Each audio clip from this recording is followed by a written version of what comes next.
Yeah, it's probably not the most traditional way to eat it. Damn, you scooping that fish like ice cream. They did give me the spoon though. What else am I supposed to do with a spoon? Then scoop. We really strive to impress our customers and give them a nice experience with Chinese food.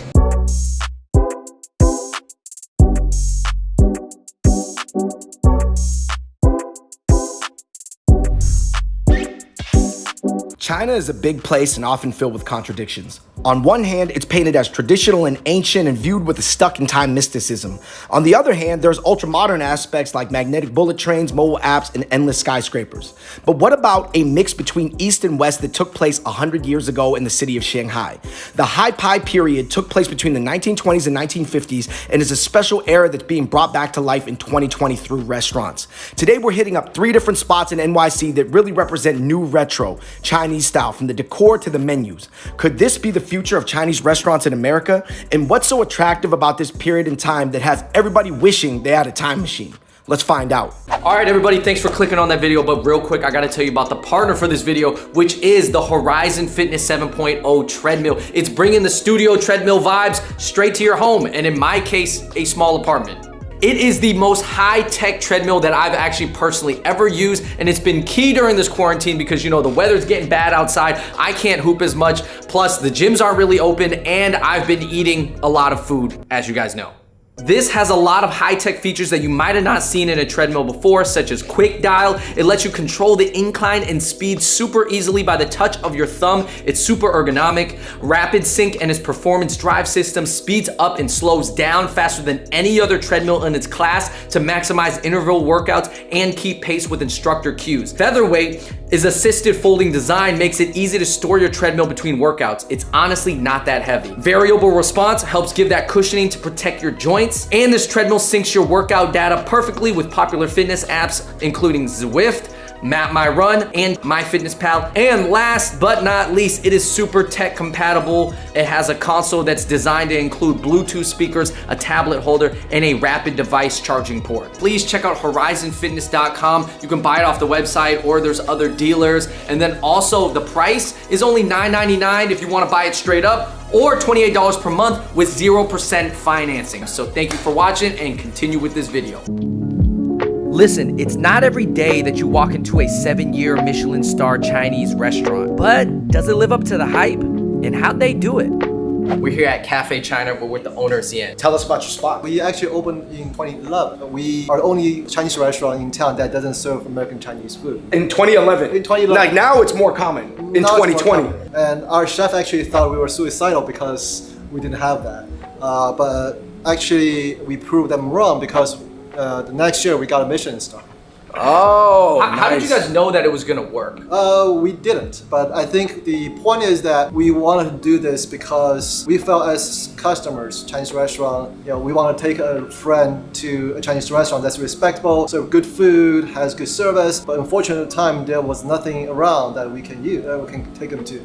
So we said, well, if we get a chance to do that ourselves, we want to do something proper. We want to do something that we would like to take our friends to. It's a Shanghainese. My wife, she designed everything. She's also my partner, and she wants to evoke a kind of cozy 1930s Shanghainese restaurant feel without actually replicating it. When she put everything together, it all made sense. So a lot of people are a little bit confused, like, why do you have a Shanghainese restaurant with a Chinese cuisine? But we said, well, it doesn't really matter because it's good Chinese food, authentic Chinese food, and in a very unique environment. You know, you guys should just enjoy it. I think that at a time where people don't really have the confidence in the Chinese culture because they don't really know how people perceive it, or maybe the people who did it prior kind of like fumbled it, you guys did it the right way, and once you do it the right way, that's a spark and build other people confidence to continue down that lane. Exactly. So now you go around, you see a lot of restaurants having no, you know, American Chinese food. They have regional Chinese cuisine. I mean, I don't want to take all the credit, but I think we helped. You could serve the food you want, you could give them a decor that's unique, and it could work. And it could serve all types of people. So congratulations on that, because now every spot gets to be more authentic. Man, I'm excited to try the food. Kudos to you. Like we said, Cafe China, I gotta eat. All right, cool. All right, everybody, we're starting off with our appetizers, AKA our small plates. And I think it's so interesting. They serve it home style. You know, they kind of give you that vibe where it's almost like you're really eating at home. This dish right here, it looks like the dim sum lo mai gai. I've actually seen older people kind of cooking this in like the Sichuan or like Yunnan like forest. Yeah, this is such a simple dish. It's a piece of beef rib and it's wrapped up in sticky rice and it's steamed. You can still see that it has the bone in on it. I'm gonna take a bite of the beef rib. Honestly, it tastes like somebody's mom made this. You really taste the flavor of the beef rib. It's not overpowered by anything. It's not spicy or it's really just savory. I think it's official, David. Anything steamed in a lotus leaf is delicious. David, our next dish is the husband and wife dish. The Fuji Fei Pian. Oh, I didn't know the story. That basically it came from a butcher, and you know, his wife wanted to save money, so she goes, you know what? Let's make a dish out of like the discarded pieces of beef, and this is what they came up with. But then over time, it turns into something just like beloved. that chili oil is so delicious. It's flavored perfectly. These pieces are cut super tender. I know why. This dish alone tells me why they won a Michelin star for like 6 years straight. That's super good. I'm going in. Up next, we have the dan dan mian. And then I have the ko shui ji, which is mouth-watering chicken. This is boneless. So a lot of times ko shui ji has the bones in it, but they have pulled the chicken off the bone, making it easier to eat because it's true, that dish got a lot of bones. Let's try this dan dan mian, David, here. I mean, this is probably one of the most popular Chinese noodle dishes in the entire world. Specifically from Sichuan. That's really good. Everything here has been really, really, really good. Getting that mala buzz, that's nice. And of course, Andrew, I've just got tendon noodles. They've been sliced to look like noodles. And then here I have the savory tofu with celery. Tendon was flavorful, man. Dude, it's crazy the level that they approach these like simple dishes with. Wow. This savory tofu is a big sleeper, and it surprises you because it has a very, very strong smoky flavor, which I did not expect. So I gotta say, man, this is one of the top appetizers I had. How do they make the dry tofu taste like smoked turkey? All right, David, before we get into our entrees, we have a quick cocktail break. We have 3 cocktails, and they're all named after famous Chinese directors. 2046, Chungking Express, and then here is the Ang Lee one. Lust and caution.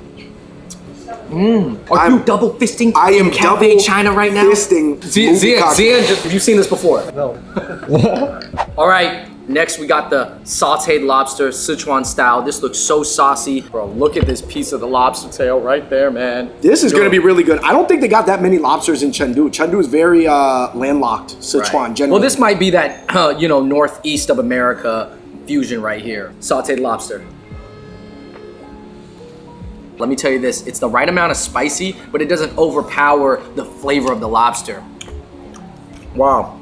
Man, give this spot another Michelin star this year, right now, after Bring it this back. video. They did a great job of balancing it here. They were like, oh, yo, let me give you the mala, but I'm gonna reel it back. Andrew, let me introduce the laziji, chopped up chicken pieces, diced with a lot of chili peppers. David, one of your favorite dishes. I am about popcorn chicken. I am about fried chicken, you know, pieces.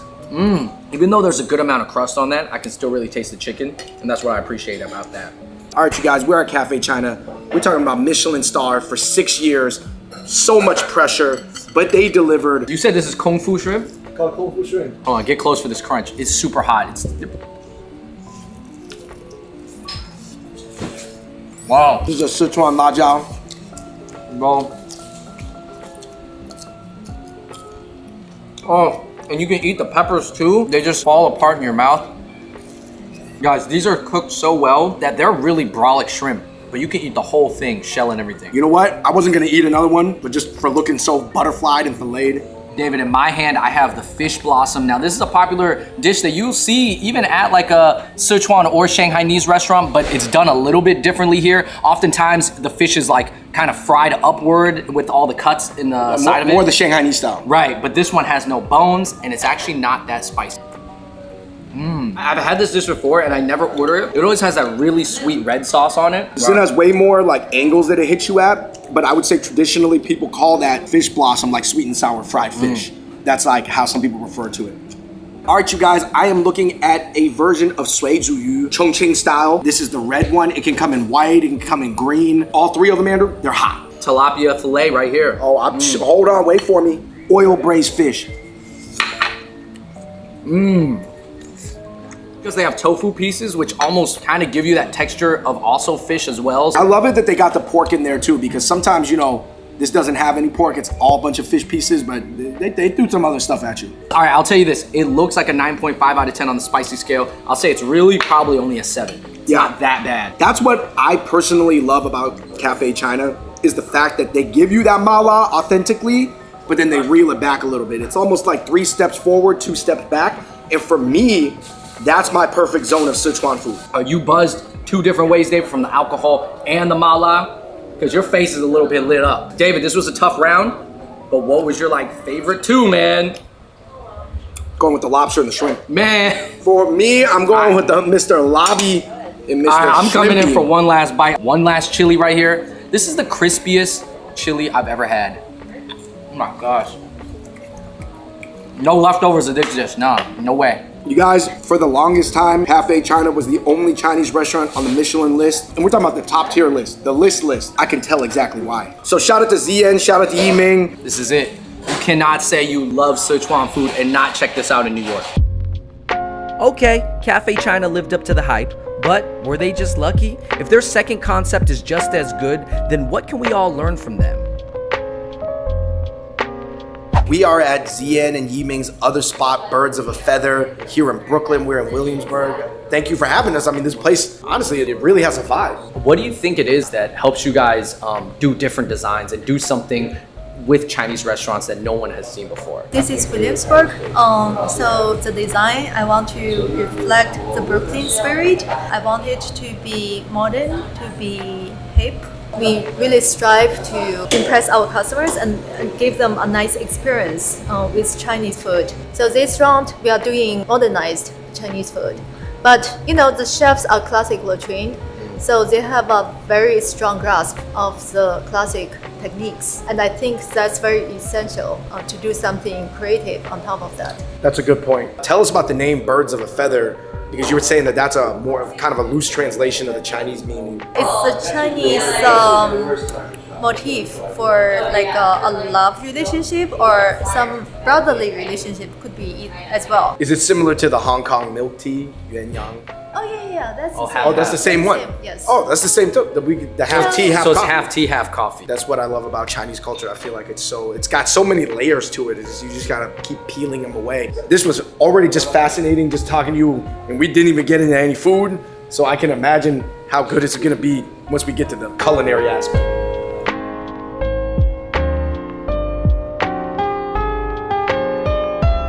All right, you guys, we are here at Birds of a Feather. They do some modernized versions of Sichuan Thai. We gotta start with the dishes that are most eye-catching. Well, immediately then I would go to this pidan tofu. Wow. But a special green chili mala version. Bro, that is by far the single most aesthetically, I gotta say, pretty dish.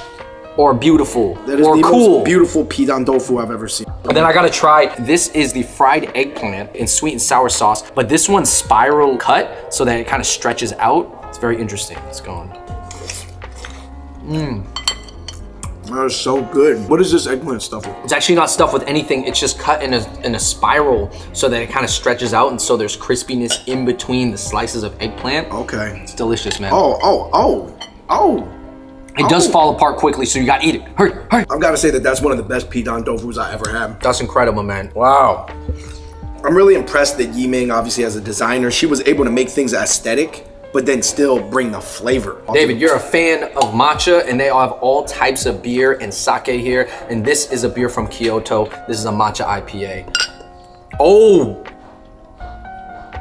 Green. All right, Andrew, so they do have some Shanghainese touches here on the menu. Makes sense, because the weird thing about Shanghainese food is, Andrew, is I feel like Shanghainese is not embraced as an entire cuisine, but certain dishes are almost ultra embraced. Oh, there are certain dishes from the Shanghainese cuisine that are everywhere. And this, of course, the xiaolongbao is one of them. Yo, I did not expect the xiaolongbao to be that good. That broth has a lot of like ginger flavor in it. That was a really good xiaolongbao. All right, let's get through these appetizers real quick. Give me some of this, what is this? This is a peanut tofu dish. That's silky and buttery. Wow. What? A lot of people might think that a really soft tofu with just chili oil and nuts is nothing special. but I'm telling you, you haven't had this one before. In these next two, one's a classic and one's not really a classic. Here we have the wontons in chili oil, and then here we have the okra wrapped in pork belly. That's different. Oh my goodness. I've never had that before. That's an interesting cold dish right there. Very sweet, actually. This is a little bit elevated looking. This is just not like some regular spicy wontons you got. Oh, that mala cake hits you right away. Wow. I would say it's very authentic about those Hongyou Chao Shous, those spicy wontons. It's more ma than la. Like we said, guys, earlier, Sichuan at its core is supposed to be more ma than la. Next, I have a Sichuan smoked duck. Actually, you know, it's just a smoked duck. It's seasoned heavily. It's very flavorful, so you don't even need any sauce. This is just Whittier's. I'm sure this is way more flavorful than it looks. One of my favorite Chinese salads is the wood ear salad. Wood ears is not really something that's eaten in Western culture often, but in Asia and other cultures, you know it's popular. This is almost like the cool down. Almost like that radish you get in Japanese food. Dude, that is wiping clean all the mala from my mouth right now. This tea smoked duck is actually something I do know that they do eat in Sichuan, but maybe not visually in this form. Tea smoked duck. From Sichuan. It's smoky, it has this really deep tea flavor. It's a little bit spicy, but then this white bao, this bun right here, kind of adds that soft sweetness to it. Oh.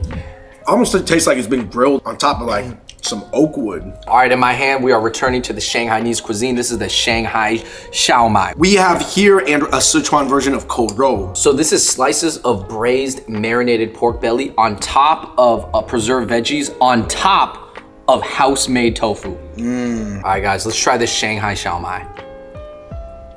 I would not compare it really to the Cantonese siu mai because it doesn't have the pork, it doesn't have the shrimp. It obviously, no meat. Yeah, it doesn't have the meat has a little bit of pork inside, but it really does taste more almost like a sticky rice dish, just in a dumpling form. Andrew, look at this. Look how aesthetic this is, Andrew. I mean, how different does it look than like Chinatown? Bro, this looks beautiful, I'm not gonna lie, man. Wow. At some point, the pork belly fat is so tender, it feels like the silken tofu. Wow. Man, the food here is crazy, man. I'm going in for another piece of duck, and I'm gonna go in for another piece of pork belly. Let me just dab that. God, that's good. We gotta get some sparkling sake they have here. Sparkling sake is fire. Here we go, David. I'm pouring this sparkling As we sake. do that, Andrew, I have the authentic mapo tofu. Some of these Chinese names, when translated to English, are hilarious. Mapo tofu. Super deep, dark flavor, very beany. Spicy, but not that spicy. The tofu has the perfect consistency. It's kind of plump, but not too firm. Definitely not too soft. Man, between this and the pidan tofu, he might be like some of the best versions of this dish I ever had, man. Bro. What the? And we didn't even get to the final dish. We didn't even get to the final boss. What? Just tell us, man, about King Koopa. King Koopa is a huge fatty tilapia fish, bone in, as you know, keeping it authentic. Lots of peppercorn, lots of chilies. Oh my God, let's go. Sichuan fish. Tilapia. They're able to really strike that difficult balance. There's a lot of ma, just enough la, but not too much. And you scooping that fish like ice cream. All right, let me. I love steamed fish, man. We just finished 2 spots from a husband and wife designer restaurateur couple, Zian Philosophers, I'm gonna Yeah. just throw that in there for him. Talking to Yiming earlier, you know, all her analogies and how she's like, oh, this spot is like a container of my dreams. I was like, yo, the way she's talking about it, man, I'm enjoying the food even more. Listen, guys, if you guys are into Chinese food at all, especially anything spicy, you need to check out Birds of a Feather. Everything's done so intentionally. This is just the future of Chinese food. They're thinking about everything, not just kind of doing it in the big picture, doing it in the big picture and the mid and the micro, mid, macro. Those are the 3 levels of perspective. They got all of them. What do you think the future is of Chinese food in America? You're going to see a lot more diversity in terms of regional cuisines. I think the Chinese chefs are going to try to find new ideas based on their cultural backgrounds, and that is going to feed into kind of mainstream American cuisine. It's still a big word to develop. I think people start to get to know Sichuan and maybe some Shanghainese food. But adventure with food is somehow still limited. So I think there's a lot of potential there. So maybe Xian and Yiming are the Jay and Beyonce of romantic Sichuan food in New York City. But up next, we meet a pair of young entrepreneurs putting Hunan food on the map in their own way, and they just opened up. All right, you guys, we made it all the way to Midtown. The 1920s, 1930s Shanghai aesthetic continues. We are outside of a spot called Blue Willow. It actually just recently opened up. It has a similar aesthetic and it's super vibey inside. They serve a lot of Hunan and Sichuan dishes, but since we just had a lot of Sichuan food, we're definitely gonna focus on the Hunan dishes here. All right, we're here with Vincent. He's the owner of Blue Willow. As far as the design, you went for kind of like a 1930s type of Shanghai, Hong Kong vibe. What made you want to take that approach? Me and my girlfriend Mandy, we always think that like we probably, we grew up in a different time than what we would like to be. We would like to be, born in that period of time. There were a lot of just very romantic times. And why did you want to open up a spot like this? the reason we opened it up is because we want to change the approach for Chinese cuisine, change a lot of stereotypes, and trying to bring more exposure to Hunan concept, just different sort of spices that specifically comes from Hunan. What is people's reaction? Their reaction is, I think it's because they haven't really tried many Hunan food, so they'll probably associate that with Sichuan food. But once we explain to them that these are the differences between Sichuan food and Hunan food, then they're like, oh, you know what, you're right. This is more spicy. This is less mala, and this is less sweet and sour, but it's delicious. We have, a lot of Hunanese people come here. Their reaction is just like, we're glad that something like this opened up.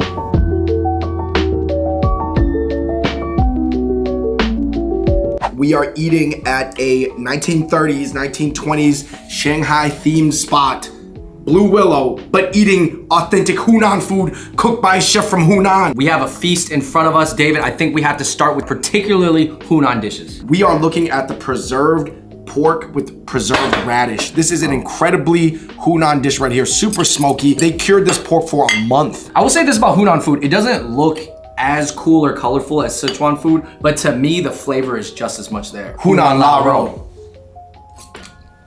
I love this dish because it kind of gives you that bacon vibe, but it also gives you a lot of crunch from the veggies. It's a really good balance. Bro, that's like eating Chinese smoked bacon right there. Dude, I think for Western palates, Hunan food's gotta be the most slept on Chinese province. In terms of like, it's completely unexposed to Western taste buds, but they'd like it. This next dish is one of my favorite. David, this is the century egg clay pot with eggplant and peppers, and it's mashed up with this mortar and pestle. Trust me, the flavor is there. Bro, whoa, this one's bamming. I love this dish, man. So good. As you smash it up, it becomes really smooth, especially with the duck egg yolk that's preserved there. Moving on to the world famous Mao's Hongxiao. So Andrew, Mao Zedong, obviously, a man who needs no introduction, but Mao actually really loved eating this. I love how they put it on a bed of bok choy, so you kind of get the vegetable balance in there. This Hongxiao is cut into smaller pieces. I actually prefer that. Yeah, some people like it in really big pieces. Guys, Mao's Hongxiao.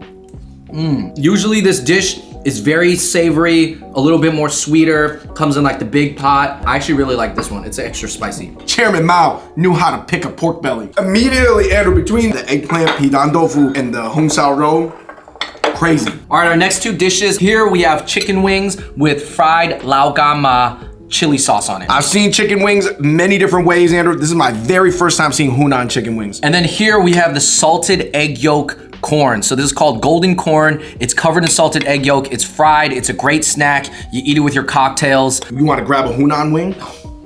Do I? Look on the other side.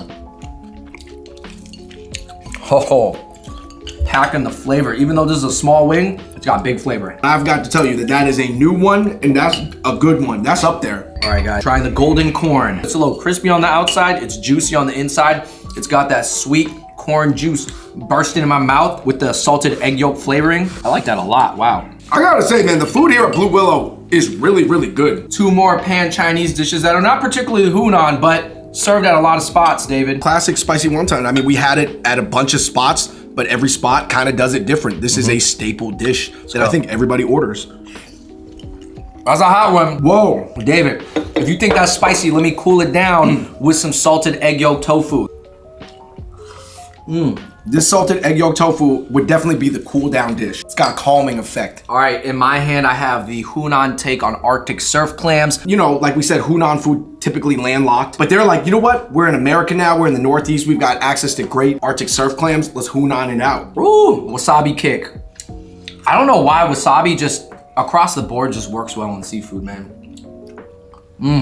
All right, we have the Hunan fried rice. And what's very Hunan about it are these little preserved green beans. I would say the Hunan food is really good, but maybe one of the things holding it back is that due to the use of preserved veggies and stuff, aesthetically, it doesn't really hit with people, you know what I mean? With the bright contrasting. But I'm telling you this, just from a flavor perspective, it's crazy deep. I have the Hunan brine beef rice noodles. They eat rice noodles a lot in Hunan, and look how much flavor this has. David, you're holding up. I have a Hunan braised fish right here. This looks like the end scene from Crouching Tiger, Hidden Dragon, where all like the red leaves are falling. All the chilies on top of that actually really let the fish shine, and there's kind of this brightness to the chilies, and that's what I love about Hunan food, is that the chilies are not always like cooked and dried to the point where they're like pulverized. I really like how it's still bright and fresh. Yo, I'm not gonna lie, Andrew, coming in here in a Blue Willow, I did not really know what to expect, but I honestly put it up there. Food has been hitting, specifically the Hunan food.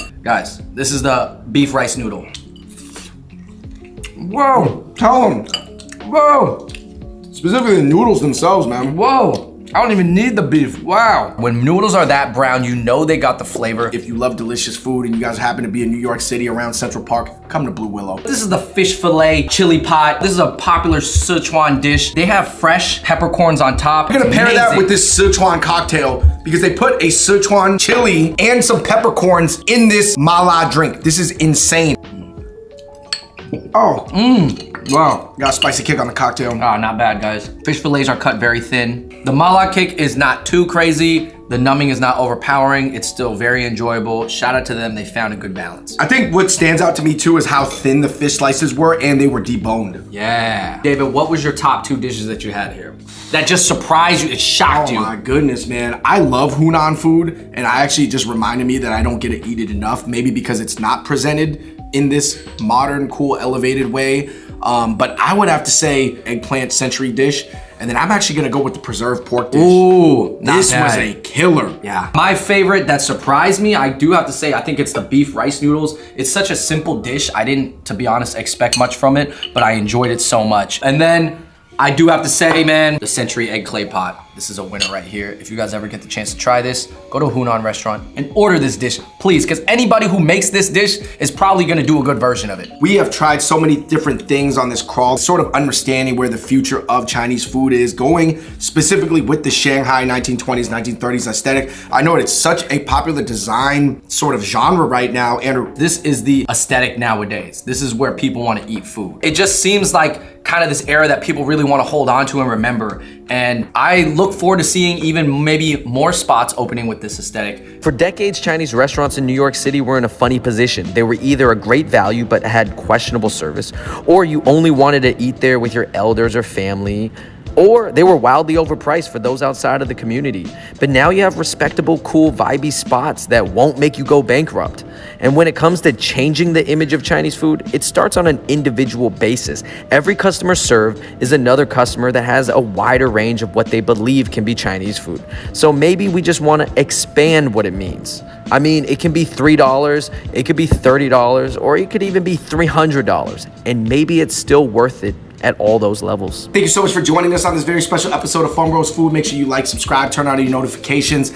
And you guys, please let us know in the comments section below what you think of the whole 1920s, 1930s aesthetic. And until next time, we're out. Peace. What do you think it takes to be as intentional as you guys are as a couple running all your restaurants? The 2 of us will be coming a long way to this point, enjoy the adventure of food. I think people can travel through food. That's really the biggest encouragement for us to go further.